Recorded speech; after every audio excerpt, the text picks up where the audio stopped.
हरि ओम् नमस्कारेभ्यः अद्वैतचिन्तनवर्गे सर्वेषां स्वागतम् ॐ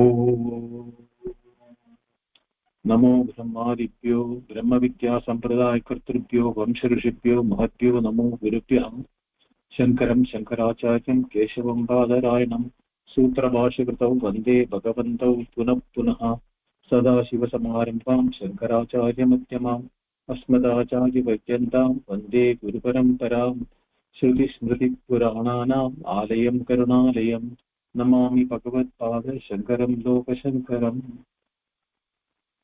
So we completed first two sutras, that is the after the four sutras which we decided to study, we are entering into the third one. The second one said janmadi yasya atyatah. So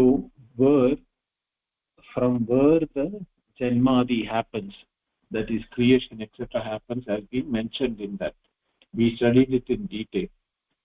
The Brahman was introduced in the first time into the Sutra, Brahma Sutra. Now Brahman as an object or as a vastu to be understood, there should be method in which what has been used as yataha there from whom in the previous sutra has been mentioned has to be continued in the third one. So here the sutra says shastra yonitva. It is two words, shastra and yonitva. There are two words here. Now the standard method in which a object has been described, or the knowledge of an object is derived by lakshana pramanabhyam vastu siddhihi na pratiknyabandhena pratiknyabaddha matrena. So that is the way in which it has been mentioned in the Nyaya Shastra. Any object has to be described by the lakshana, means the qualifications or the identifications, and pramana is the valid means with which that lakshana can be understood. These are the two ways in which, just by giving na pratyajna baddha matrena, by making an ascertaining statement, nobody gets the knowledge of an object. So here we have being given the knowledge of Brahman by giving the shastra yonitva, because being the source of scripture. Now there lakshana and pramana are the two means in which it has to be explained. So Acharya Shankara, what he does is that first part, the same sutra, he explains as a lakshana vritti, as to how it is to be understood as a definition for the creation.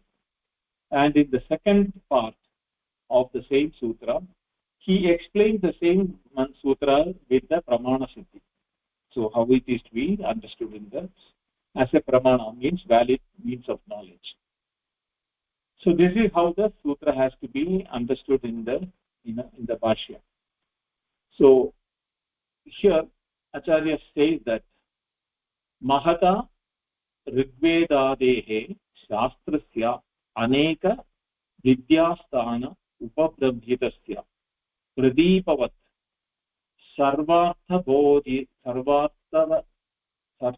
सर्वार्थवत् ज्योतिनः सर्वज्ञः कल्पस्य योनिः कारणं ब्रह्म. Now he is mentioning that this part is as a lakshana. Shastrasya yonihi is the way, or sarvajna kalpasya yonihi. That means karanam brahma. That is how he is defining this, is that it is the cause, both material and efficient cause, for the creation. What? Which is the thing? It is in the Shastra, the Brahman is derived as the cause for the creation. Janmadi yasya yataha, we saw in the previous mantra, previous sutra. So Brahman is the source. Yoni means the source or the cause. And Shastra, Rigvedadi. Now here you have to understand that Mahata Rigvedadehi means it's not only Rigveda he is talking about, it is Rigvedadehi means other Vedas also. All of them are Mahat in nature, very, vast in nature. And that is the Shastra which has to be studied Aneka Vidyasthana. Now Vidyasthana, there are many, multiple nature, but the prominent ones are called the 10 of them. The Shadangas is the 6 Angas like Niruktam, Vyakaranam, Chandas, Jyotisham, like that, Vyakaranam, etc. like that. That is the 6 Shadangas. But other than that, there is the 4 main ones, which is called Purana,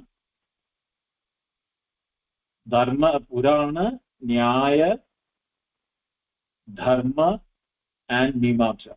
These are the 4. So, with the 4 Purana, Nyaya, Dharma, Mimamsa, and the Shadangas like, Chandas, Niruktam, Chandas, Vyakaranam, Jyotisham, Kalpam. They like this 6 Shadangas also there. So each one of them are called a Vidyasthana, means without which the knowledge of the Rigveda, etc. cannot be understood in the full import. For example, if we do not know the Vyakarana or the grammar in which the words have to be understood, or the coining of the word has to be understood. For example, here itself, if you look at it, Shastra Yonitvad is the sutra. Now, there Shankaracharya explains it in 2 ways to give 2 different aspects of it. Shastrasya Yoni is a Shashti Tatpurusha Samasara, showing the relationship between the Shastra and the source, the Yoni. At the same time, when he wants to explain it as a Pramana, he uses a Bahuvrihi Samasa. Bahuvrihi Samasa is Shastram Yoni Asya. Is the way in which he says that in the Sanskrit. So, unless we know the grammar part of it and how the words are coined, the real meaning of what is given in the Rigvedadi Shastra, what is it, how it is being given, cannot be understood. So, Aneka Vidyasthana Upabramhidasya, by supplemented by these things, Pradipavat, like how a lamp, when it is placed in a room, not only shows itself, but it also shows everything inside the room. Sarvartha Jyotinaha. All objects in the purview of that lamp is being lit by the lamp. Same way, Rigvedadehe, all the Vedas, along with the supplementary Vidyasthanas, give the complete knowledge of the creation, the sustenance and dissolution. Sarvajna Kalpasya Yoni Karanam Brahmi. Now the word Sarvajna is used here. You will find that even though in the traditional translations, wherever they say Sarvajna, they will also say Ishvara. But Acharya Shankara has not used the word Ishvara here for explaining Sarvajna. Sarvajnaha is the word used for one who has the total knowledge. Now, the total knowledge of creation, sustenance and dissolution has to be a superior being or a superior intellect or an intelligence which has the control or knowledge of everything. And here Yoni means, it's not the Yoni means not only the source, is a Karna.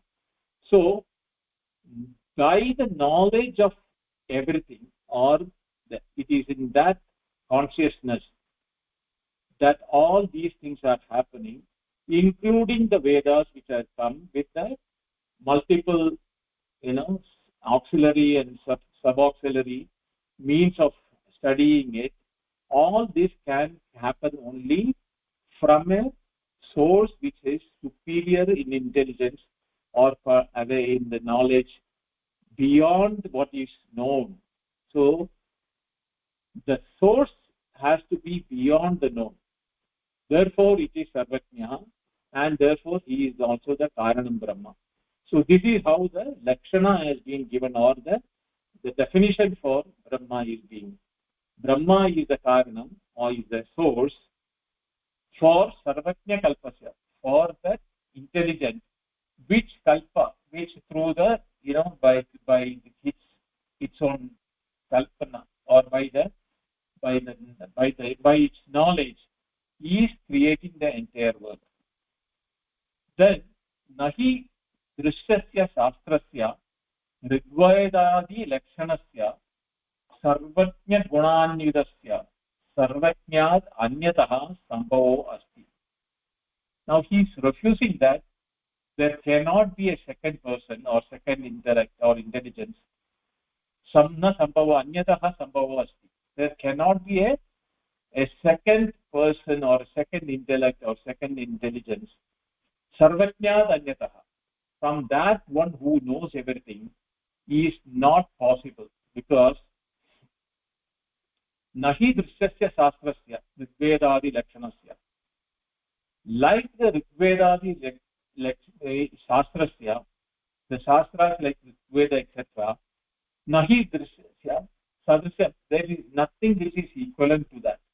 Because what happens is that here it is not only talking about the created material, it is also talking about the unseen material, like heaven or papa punya, which are not visible with the indriyas or the sense organs. So adi daivigam, adi bautikam, adhyatmam, in all these three put together, the knowledge cannot be sourced or acquired from anywhere else other than the Rigvedadi Shastra. So sarvajna gunanyudasya sarvajnasya.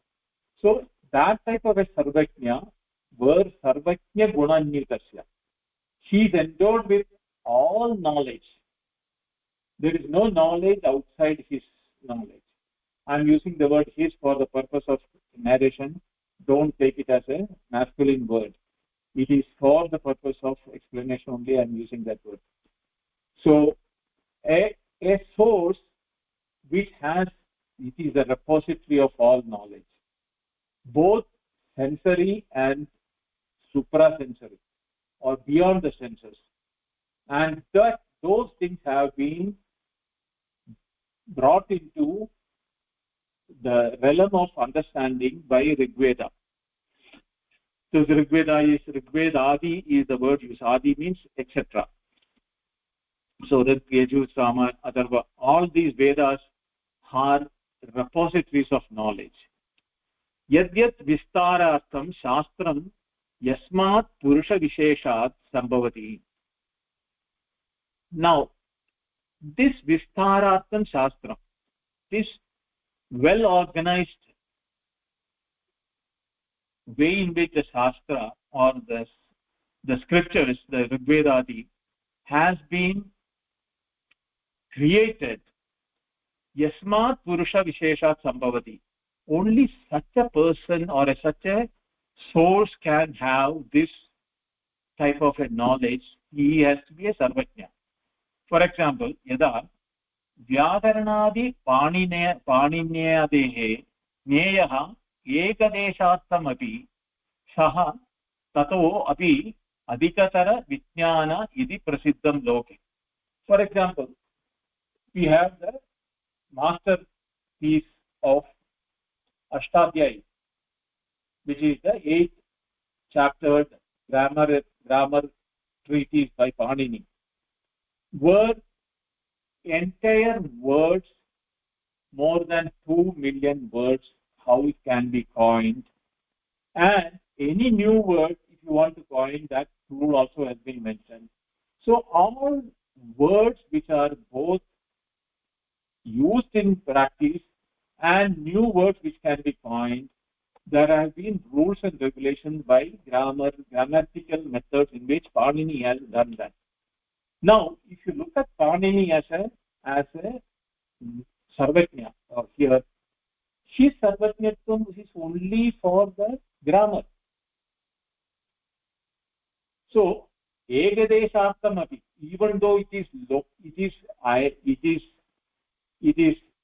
defined to grammar, even that we are not able to study fully because we don't have the brain and the overall picture with which Panini saw the grammar.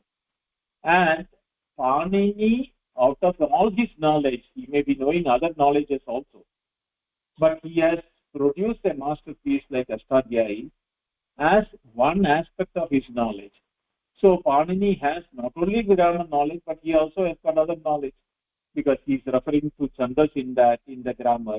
He's referring to other aspects of Vedas also, which shows that Panini has more knowledge than what he has written down in the grammatical treatise called Ashtadhyayi. If that is the case with one aspect of grammar, what will be the knowledge reposited in the source of Brahman, who created Rigveda Shastra, who has created the entire Shastras through the Vedas, where there is nothing which is untouched. Now, we may say that the modern things are not there in the Vedas, but if you look at it, the modern science and everything is not mentioned directly in the Vedas. But what it is that it is part of the Adi Bhaudikam.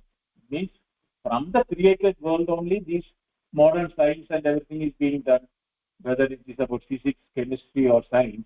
It is all about created materials. But here we are talking about that source from even creation comes up. Now Big Bang, etc. have been discussed. People are inquiring into that. No problem. That is still remaining within the realm of creation. Now here he is saying that how does an activity, for example, the Dharma Shastras, they mention about what type of activity will give you what type of a result. Punya, Papa, or the good result and bad result. All those things are happening in the case of Dharma Shastras are mentioning that. Now, in the Chandas, if you look at it, the meter in which the verses can be coined, so that you don't have to write it down, you can learn by chanting itself, you start memorizing the verses. These type of things are possible because the creator of Chandas, the creator of Dharma Shastra, creator of Vyakarna, all of them are deposited in that Sarvajna, from which the Shastras have come. So, Shastrasya Yonihi Yasya. The Shastrasya Yonihi is the way in which the Lakshana of Brahma has been mentioned in the first part. So, here you can say that the method in which we cannot even humanly possible to even get an idea about what will be the knowledge repository available in a Sarvajna. I'm not purposely using the word Ishvara because the traditional people who do the translation and the explanation, the more they say the Sarvajna and Ishvara as in one go, in one word. Because I know that modern scientific minded people have an aversion for the word Ishvara. So keeping that in mind, I am not using the word, not that I have an aversion for that. But Sarvajna is something which they cannot refute it. The knowledge in that source from where these things have come has to be superior to everything. All those things what have been mentioned in this. Kim Vaktavyam, or what can we say?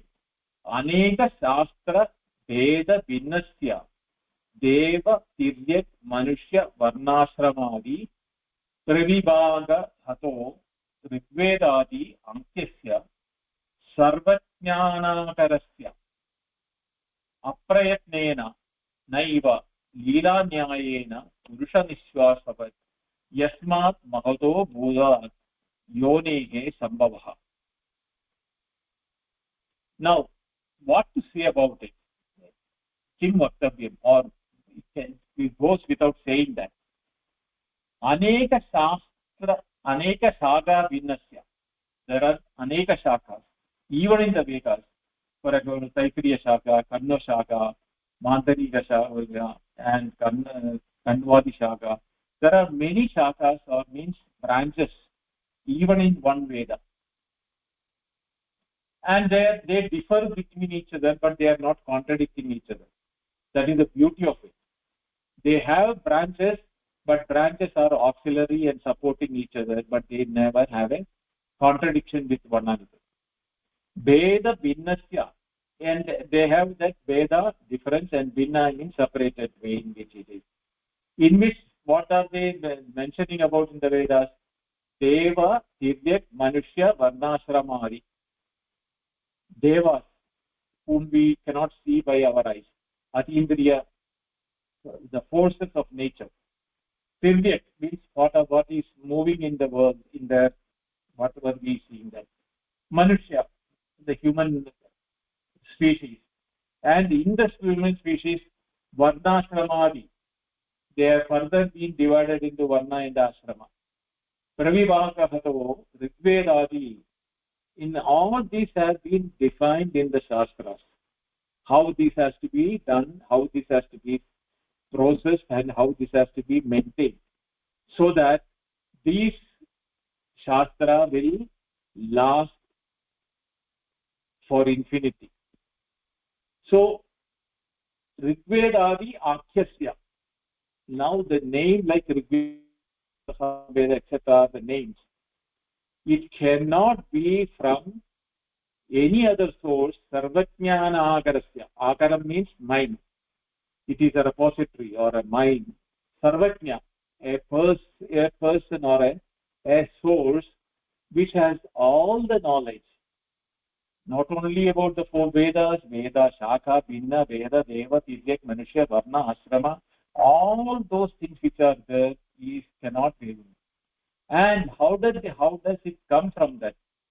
Aprayatnena. It has come from that source without any effort, because the source and the effort are not two separate things. How does it that? The Veda itself says that Leela Nyayena. The Leela Nyaya is the way in which, a playful way of, exhibiting his knowledge. Like Purusha Nishwasavat. When a man does a sigh after thing, why did he sigh, or how did he sigh? Did he take effort for it? It comes as a natural, exhibition of Nishwasa, like the Swasa Chasa. We are breathing without taking an effort, right? Yasmat Mahato Bhutat Yonehe Sambhava. This cannot happen from any other source other than that Mahato Bhutat, the Brahma. Now, what does it say in the Brihadaranya Upanishad, 2nd Adhyaya, 4th Pada, 10th mantra says that Asya Mahato Bhudasya Vishwamasidam Medat Rigvedaha. Now, in the Brihadaranya itself says that Rigvedadi has come out of like a sigh or a breathing out by the Mahato Bhudasya, this Brahma, which has been mentioned in the 2nd chapter, 2nd sutra, as from where the entire world of creation has come. Yato va imani bhutani jayante yena jatani jivanti yat pravisya visham vishanti tadeva brahmatvam vidya. So all those things which has come from that Brahma. Ityadi shrute tasya mahado bhudasya niradishayam sarvajñatvam sarvashaktimatvam cheti. Tasya mahado bhudasya. And this knowledge and the Shastras which is showing the Lakshana of Brahma, which is showing the definition of what is Brahma, Niradishayam Sarvajñatvam. Niradishayam means there is no ups and downs, or uh, becoming more or becoming less. Sayam means to place or lie. Atisayam means to exceed or diminish. So Niravishayam means without any expanding or contracting. Sarvatnyatvam, because his Sarvatnyatvam is so full that there is no knowledge which can increase his knowledge. By giving out this knowledge, he has not become less knowledgeable also. Therefore, Sarvatnyatvam, Sarvashaktimatvam, and that itself is the source for the power for all creation. So the creation, the sustenance and the dissolution is due to the knowledge of Brahma, and it is his knowledge in which this creation, dissolution, sustenance and dissolution is taking place. This is how the first part of the Lakshana Vritti is completed. Athava yata uktam Rigvedadi Shastram Yonihi Karanam Pramanam Asya Brahmano Yathavat Surupadigami. Shastram Yoni Asya. That is now Bahuvrihi Samasa. Means the scriptures are valid means of knowledge for knowing Brahma. That means Pramana. Yoni here means Karanam, Adava Pramana. Shastram itself is the means of knowledge. Now, not only the Shastra has come out of Brahma, but the Shastra itself becomes the valid means of knowing that Brahma. It is just like now, by seeing a pot, we know there is a potter. So the knowledge of the potter is seen through the pot. By seeing the pot, we know that there is a person who knows how to make the pot. So the pot is seen. Through the pot, we can arrive at the condition, the knowledge of the potter, because how intricate he has made the pot will be exhibiting his knowledge. Whether he has made a very intricate design or not, it shows that how much intricate design he has the knowledge in him, which he has transferred into his product. Same way, here, by knowing that Pramana, Shastram, by studying the Shastra, we get a glimpse of the Sarvajna, what is the repository of the knowledge of the Brahma, which is being now seen through the Shastra. For example, we never knew the existence of what is Brahma, Atma, whether they are one and the same, what is our true nature. Well, kene ishidam patati prekshidam manha kena prana pratama pedi. All those things are part of the Vedas. Pratibodha vididam matam amratatvam vindate. There that it is saying that every knowledge is showing that, the sarvatnyasya bhava in that. So, not only by knowing that Shastra, by using the Shastra, we can get a glimpse of the Sarvajna also. Otherwise, we will not know who is a Sarvajna, what is the Sarvajna who created the world. So, it is not only that it is a Lakshana or an identification for Brahma, the Shastra is also a valid means of knowledge for knowing that Brahma. So, this is how we have to understand the second aspect, Pramana, is the Bahuvrihi Samasa. Shastra Deva Pramana Jagataha Janmadi Karanam Brahmadigamasya ite apipraya. Shastra Budahritam Purva Sutre Yatova Imani Bhutani Jayanti. Now, Shastra Deva Pramana Jagataha Janmadi Karanam. Through the Shastra only, that is the only Pramana, where Jagataha Janmadi Karanam Brahmadi Adigamyate. That Brahma is the creator, or Brahma is the source from Yatova, Janmadi Yasya Yataha. In the second mantra, second sutra, we studied that that knowledge we got it only from the Shastra. So, Yatova Imani Bhutani Jayante in the Taittiriya Upanishad says that it is part of the Shastra, which shows that it is from that the whole creation is being taken place. The creation means not only the objects of creation, but even the knowledge of the objects of the creation. It is not that the object alone is being created. The object is being created, also we are being given the knowledge about the object when valid means of knowing each and every object. Lakshana Pramanabhyam Vastu Siddhi. Because of all these things are possible only from one source which has all the knowledge. So, in the previous mantra, we know that it is that what is being the nature of Brahma. So, the opponent is now asking a question. Kimartam tarhi idam sutram. Then what was the need if that has been told in the previous sutra itself?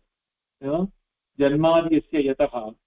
So, what is the need of this sutra? Yavata purva sutrena eva jatiyakam shastra mudaharata shastra yonitvam brahmano darshitam. The Brahma is the because when we discussed that mantra sutra, we said that yatova imani bhutani jayante yena jadani jivanti. All those things, when we said it is included in that there is no need for this sutra, which is to say separately why you need a separate sutra for this. That sutra itself should have been enough for saying that Shastra is there, because Brahma is the source for everything, which means includes the Shastras. Uchyate. So, Acharya says, Uchyate. I'll say, the answer is, Tatra Sutraksharena Spashtam Shastrasya Anuvadanat Janmadi Sutrena Kevalam Anumanam Upanyastam Ityashangeta. Tam Ashangam Nivartayidum Idam Sutram Pavartade. Shastra Yonitvad iti. The reason why we have this sutra is that in the previous sutra there is no mention about Shastra. So, Kevalam Anumanam Upanyastam Ityasham. There can be a, that is it an inference that Shastras also, because without Shastra we will not know Brahma. And without knowing Brahma, we will not know the creation, Yatova Imani Bhutani Jayante, all those things. So, this doubt which can come up is now being removed by this sutra, Shastra Yonitvad. That sutra is required because Ashangam Nivartayidam Sutram Pavartade.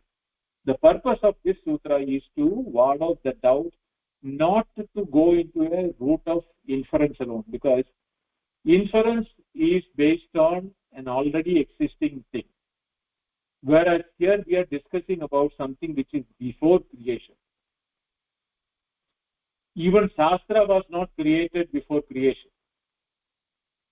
When the Shastras were created, it had two purposes. One is to know what is being created, the rules and regulations under which the creation is being taken. Yatova imani bhutani jayante, yana jatani jivanti, yatra vishya visham vishanti. All this creation, sustenance and dissolution, the rules and regulations and everything is given in the Shastra. Not only that, the Shastra is also talking about the source from which all these things are happening. So, unless the Shastra has been separately mentioned as the Yoni or the Karanam or Pramanam, for knowing the source, there can be a doubt and people may start inferring different things. To remove such doubt and the inference going to different places, Adivyapti, Avyapti, all those things should not happen. For that is the purpose why this sutra has been specifically created, even though there is not much to explain in this sutra. The purpose of this sutra is that should not be a inferential reference to Shastra, but as a valid means of knowledge, not only for knowing Brahma, but as also a source of knowledge from Brahma as it has come. So it has to be seen in both the ways, Lakshana, as a description with which Brahma can be defined, and also as a valid means in which Brahma can be arrived at using the same Shastra. The example I told you about the pot, the intricate design of the pot gives us the idea about the knowledge reposited in the particular potter. Or an artist, when he creating some painting, what is there in his mind is depicted in the painting. So seeing the painting, what the painter has thought about and what he wanted to depict is seen by seeing the picture.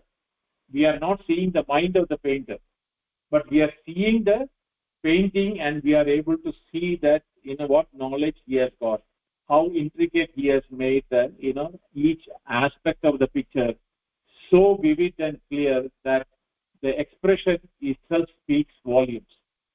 Same is the case for the Shastra also, because no human is ever possible to study the entire Shastras. Therefore, humanly possible Shastras, they specialize in different aspects. Some specialize in Rig Veda, some specialize in Yajurveda, some in Vyakarana, some in Nirukta, some in Chanda, some in Jyotisham. Each one will be able to do only that much. But imagine the source from where all these things have come. He has to be a Sarvajna. And that Sarvajna only, such a Sarvajna only can create the entire creation, including the Shastras, to know the creation. This is how the third sutra has been explained by Shankara in this one. Then next one is the fourth one, which is a very long one. It is the longest of the sutra explanation which is being given in the Chatusutri, because that takes up all the opponent questions, cross questions and everything, which itself is a textbook by itself. So we will deal that separately. So with this short sutra, I'll conclude today's thing. But if anything is there which you need to not clear, you can ask me. We'll clarify that.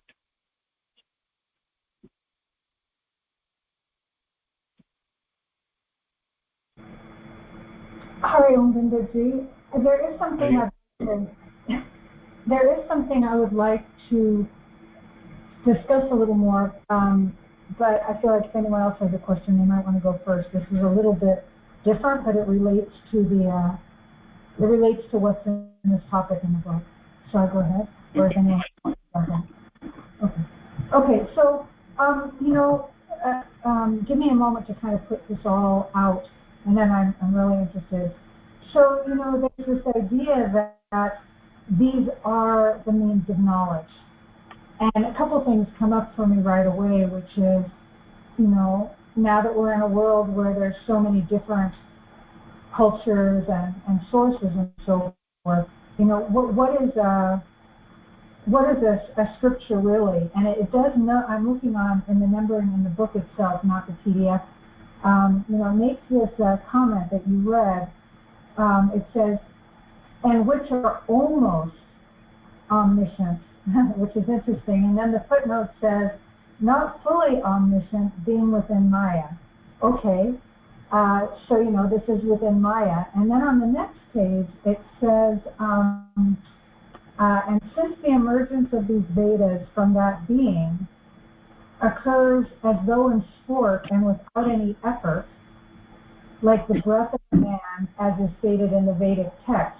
So with that makes me, because I've read ahead, that makes me already think of the next topic. And the thought that goes through my mind is, it's as if it's saying altogether that for that human, which is recognized,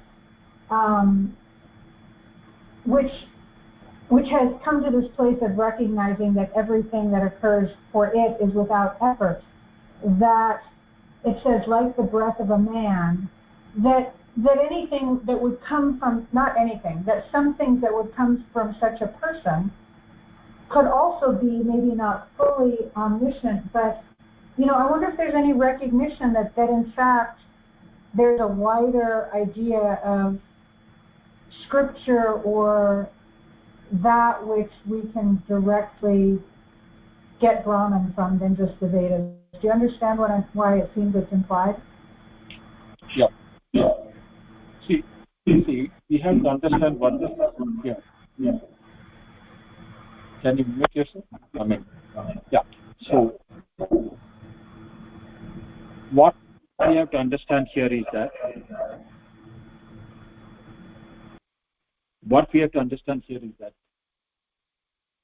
where the sutra says about the Shastra as an expression only. It is not talking about the knowledge of the source or the repositories, vastness of knowledge. That is why the word breath of one breath has created this world. That type of a imaginary way in which it is actually being explained is to show that the omniscience, what is there in the original source, can never be a part of even imagination of a human being or a created one. We are a created one compared to the source. So we cannot look into what is the omniscience which we are talking about. What we are talking about is only one aspect of our experiences. Now, when we talk about experiences, even compared to two people, put together, they will have more knowledge than the individually when you look at each one of them. So you can imagine if all the people in the world or all the objects with the different knowledge or different, materials or sources known, we are not able to be, as a human being, as a species, we are still not knowing the entire world or the creation. There are many things which are still not being found out or still not being known things. Here, Shastra is talking about that source from where the creation has come, and therefore the omniscience is not even imaginable for us. Now, why do we call it as Maya here? Because we cannot explain it. Now, the Maya, don't confuse it to the way in which it is being given as what you call, illusion. Don't take it as an illusion, but as a realm of unknown, because illusion is also realm of unknown. So Maya, don't take it as an illusion. Maya as that area of unknown, which for us will remain as unknown even in one full lifetime. But from the point of view of the omniscience, it is not unknown. So it is under his control. Therefore, Maya is under his control, or he knows what he is. There is nothing called Maya in him. From our point, we call it as Maya. From his point, there is no Maya. It is just like a magician. Magician knows what the magic is all about. But those who are observing the magic, if there is something which is unknown, we do not know how it happened. How did he do it? So these two examples, which is that the magician doing and we are calling a magician is a miniature role of that creator who has created the entire world, where many things are still unknown to human beings. So we have to understand it from two different aspects. His omniscience we can't even fathom. As far as our knowledge is concerned, each individual has got a limited knowledge. Within the family, there may be slightly better knowledge. Within the society, better. Within the, a larger group of people, there will be more. But still, it will never match up with that Sarvajna's knowledge. I don't know whether it's clear to you. Yeah, that is clear. I still, if the translation here is reliable, I still can't help noticing how it makes this comment as about as though in sport and without any effort, like the breath of a man. Just the fact that it's making that comment about effortlessness just seems like it alludes or has a connection to the later discussion about effortlessness. See, here you have to understand one thing, Atisha. In our human mind, we cannot think of any creation without three aspects of it. One is we should know what we are to create, or what we have the raw materials, all these things are. Then there is the second thing is that the capability, potency, or the knowledge to create what we want to create. So, jnana, jnanati, yadate. So these are the two ways which it is. Only if you have knowledge. Suppose if you want to create a pot or a painting, you should have the knowledge about what you want to create. Then you should have the means of the raw materials, the raw material thing, in a source material which is different from you, and then you assemble them together to make the painting or the pot. So there is a intelligent cost as the person who creates it. Then there is a material cost which he uses for assembling these things to create a painting or a pot. In the case of Sarvajna, the one who is in, there is nothing other than him or other than that source.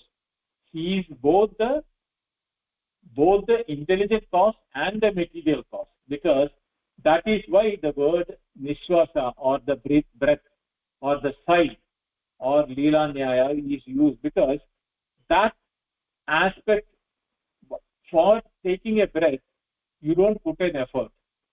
You don't have the knowledge that you have to keep breathing. It happens by itself. And that activity of breathing is not an effort by itself by the person who is breathing. Even though that's a very crude example, I mean, I know that there is a limitation for that example. The best thing is that, when you are happy, you are humming a song. What prompted you to sing the song, or why you picked up that particular song, or why are you singing? All those have no answer, because you are happy inside. You start humming a song. It may not be having words. It may have only tune for it.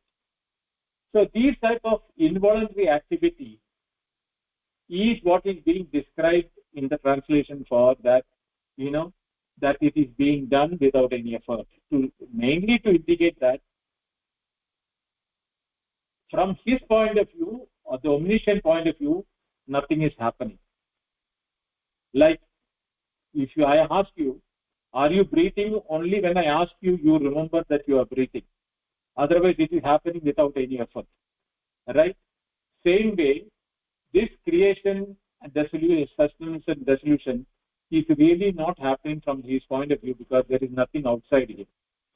Nothing outside that source of omniscience where anything is being created, sustained and dissolved. It is all in himself. So there is no activity or no creation which is taking place. But as created people, we human beings, we see the world of objects, we see things which are known, things which are unknown.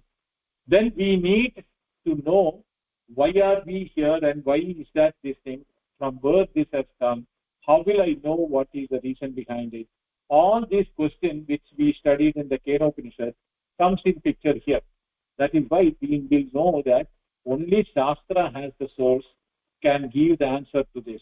Otherwise, left to humanity by itself, questions can come, but it may not be an organized way in which we question these thoughts. Who is that? Who am I? Where am I come from? What is my role? What happened before my death? What happens after my death or before birth? None of these questions are answered anywhere in any scriptures. No? There are stories, but there's no way in which it has been authenticated by a means that it is only a knowledge. In the knowledge you appear to be having created your individuality. That is what is the Shastra's role is all about. That's good. I'm still learning how to approach things like this. Yeah, you don't think you send me that particular translation word is not very clear to me. I'll go through that and explain it separately. Okay. Good.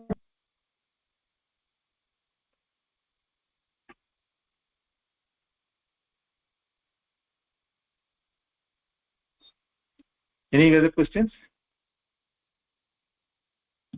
Okay, we'll stop here. ॐ पूर्णमद पूर्णमिदं पूर्णात् पूर्णमुदच्यते पूर्णस्य पूर्णमादाय पूर्णमेवावशिष्यते ॐ शान्ति शान्ति शान्ति हरिः ओम् श्रीगुरुभ्यो नमः हरिः ओम् थैंक यू धन्यवादः